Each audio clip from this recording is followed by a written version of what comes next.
말씀과 함께하는 성경 통독 해설 시간입니다. 우리는 내일부터 성경 민수기를 살피게 되었습니다. 이 민수기라는 책은 영어 제목과 한글 제목으로는 숫자를 뜻합니다. 하지만 이 민수기의 히브리어 제목은 베미드바르, 즉 광야에서라는 뜻입니다. 광야라는 공간은 이스라엘 백성에게 있어서 단순한 곳이 아니었습니다. 불평과 순종의 세대가 저물고 믿음의 세대가 준비되는 시험과 훈련의 장소였습니다. 민수기는 하나님께서 그들을 그 낯선 광야에서 어떻게 훈련시키고 어떻게 인도하셨는지를 우리에게 보여주고 있는 책입니다. 민수기는 크게 세 부분으로 구분할 수 있습니다. 전반부인 1장부터 10장까지는 그들이 시내산에서 약속의 땅으로 나아가기 위하여 준비하는 과정을 보여줍니다. 중반부인 11장에서 25장까지의 말씀에서는 그들이 광야에서 경험했던 불신과 방황의 세월을 보여주고 있습니다.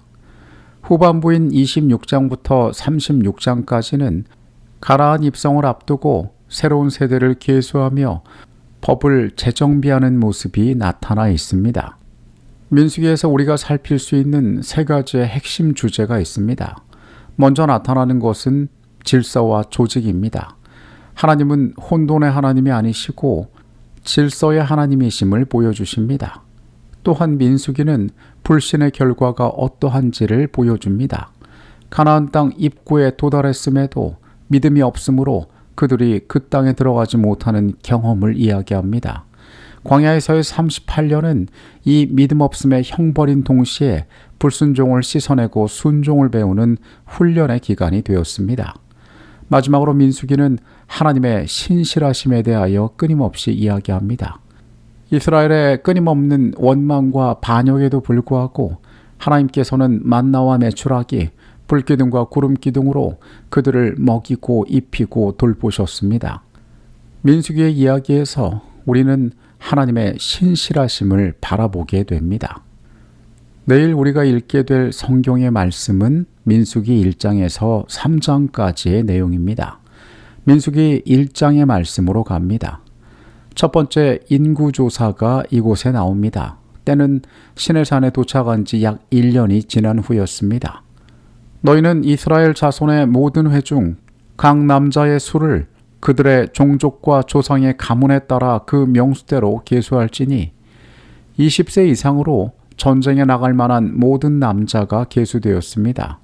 각 지파의 우두머리들이 또한 조력자로 선출되었습니다. 20절부터 46절까지는 이스라엘의 지파별로 계수한 결과가 나와 있습니다. 유다 지파가 74,600명으로 가장 많았고 므낫세 지파가 32,200명으로 가장 적은 수로 조사되었습니다. 레위 지파를 제외한 장정의 수는 60만 3,550명이었습니다. 1장에서 우리가 눈여겨볼 만한 부분은 레위인이 제외되었다는 것입니다. 레위인들은 증거의 성막을 관리하고 운반하는 특별한 임무를 맡았기 때문에 이 수요에서 제외되었던 것입니다. 하나님께서는 그분의 백성들을 오합지졸이 아닌 질서정연한 여호와의 군대로 만들기를 원하셨습니다. 질서는 하나님의 보좌가 기초한 원칙임을 우리는 기억할 필요가 있습니다. 민수기 2장의 말씀으로 갑니다. 민수기 2장은 성막을 중심으로 12지파가 어떻게 진을 치고 어떤 순서대로 행군해야 할지에 대하여 우리에게 보여주고 있습니다. 여호와께서 모세와 아론에게 말씀하여 이르시되 이스라엘 자손은 각각 자기의 진영의 군기와 자기의 조상의 가문의 기호 곁에 진을 치되 회막을 향하여 사방으로 치라. 흥미로운 사실은 성소가 중앙에 위치하고 이스라엘의 12지파가 그 사방에 둘러 진을 치게 되어 있었습니다. 동쪽 해돋는 쪽에 유다를 선봉으로 이사갈 스불론이 진을 치고 남쪽에는 르우벤 시므온 갓지파 그리고 서쪽에는 에브라임 므낫세 베냐민이 진을 쳤고 북쪽에는 단과 아셀과 납달리가 진을 쳤습니다. 레위 지파는 성막 사방으로 그들의 진을 펼치게 되어 있었습니다. 성막이 진영의 정중앙에 위치한 것은 하나님께서 우리의 삶의 중심이 되셔야 함을 상징합니다. 또한 유다지파가 해 뜨는 동쪽 선봉에 선 것은 장차 유다지파에서 나오실 왕 중의 왕 예수 그리스도를 예표하는 것입니다. 민수기 3장의 말씀으로 가겠습니다. 민수기 3장에는 제사장 가문과 그들을 돕는 레위 지파의 특별한 부르심에 대하여 다루고 있습니다.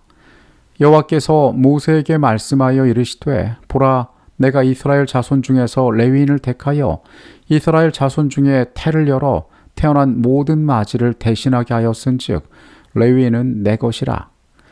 아론의 아들들은 제사장직을 수행하게 되었습니다. 하나님께서는 출애굽 때 살려두신 이스라엘의 모든 장자들을 대신하여 레위 지파를 당신의 것으로 택하셨다라고 말씀하셨습니다. 14절부터는 레위 지파의 인구와 그들의 직무에 대하여 말하고 있습니다. 여기서는 1개월 이상 된 남자들을 계수하였는데 총 숫자는 22,000명이었습니다. 레위 지파 가운데 게르손 자손은 성막 서쪽에 진을 쳤고 그들이 맡은 일은 휘장과 덮개를 관리하는 것이었습니다. 고앗 자손은 성막 남쪽에 있었으며 그들은 법궤와 상과 등잔대 등 성소의 기구들을 관리하는 일을 맡았습니다. 무라리 자손은 북쪽 지역에 있었는데 그들은 널판과 기둥, 받침 등 성소의 구조물을 관리하는 역할을 감당했습니다. 모세와 아론의 아들들은 성전에 출입문이 있던 정면인 동쪽에 진을 쳤습니다. 그들 무리는 성별된 제사장들이었습니다. 레위 지파가 왜 이렇게 성막 사방을 둘러싸야 했는지는 민수기 1장 53절에 잘 나타나 있습니다. 레위는 증거의 성막 사방에 진을 쳐서 이스라엘 자손의 회중에게 진노가 임하지 않게 할 것이라. 레위는 증거의 성막에 대한 책임을 지킬지니라 하셨습니다. 하나님께서는 이렇게 공간을 배치하신 것이 단순한 공간의 분리가 아니라 거룩하신 하나님과 죄인인 인간 사이에 거룩한 경계선을 만드심으로 그분의 백성을 보호하시려는 하나님의 자비로운 조치였습니다. 40절부터는 장자의 대속에 관한 내용이 나와 있습니다. 이스라엘의 장자의 수는 22,273명이었는데 계수된 레위인의 수는 22,000명이었습니다. 레위인의 숫자가 273명이 부족했던 것입니다. 이에 대한 것을 보충하기 위하여 한 사람당 5세겔씩의 속전을 내도록 하였습니다. 우리는 도대체 이 숫자가 왜 중요한가라고 생각할 수 있습니다. 하나님께서는 모든 장자는 내 것이라 라고 말씀하셨습니다. 그 이스라엘의 장자들을 모두 데려가는 대신에 레위인을 자기 백성을 삼으셨습니다. 273명이라는 숫자가 큰 차이가 아닐지 모르지만 공의의 하나님께서는 거기에 대한 정확한 원칙을 나타내시고 5세겔씩 그 속전을 받침으로 그 숫자를 대신하게 하셨습니다. 이것은 장차 예수 그리스도께서 십자가 위에서 우리의 죄악을 위하여 어떻게 공정하게 그분의 희생을 통하여 대가를 지불하실 것인지에 대한 하나의 그림자였습니다. 하나님께서는 공의롭게 그분의 속전을 우리를 위하여 지불하셨던 것입니다.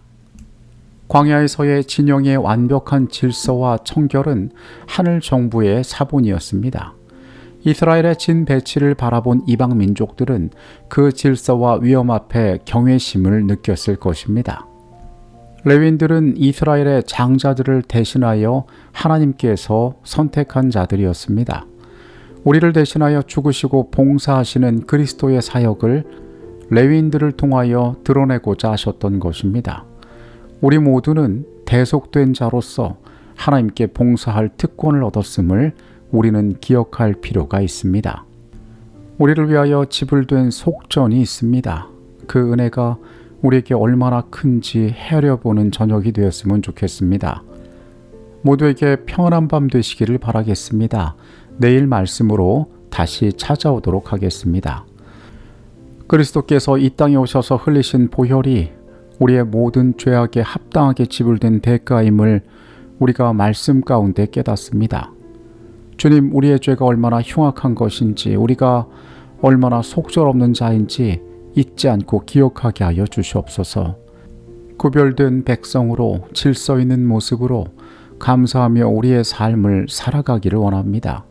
주님, 언제나 우리의 심령 가운데 같이 계셔 주시옵소서. 예수 그리스도 이름으로 기도합니다. 아멘.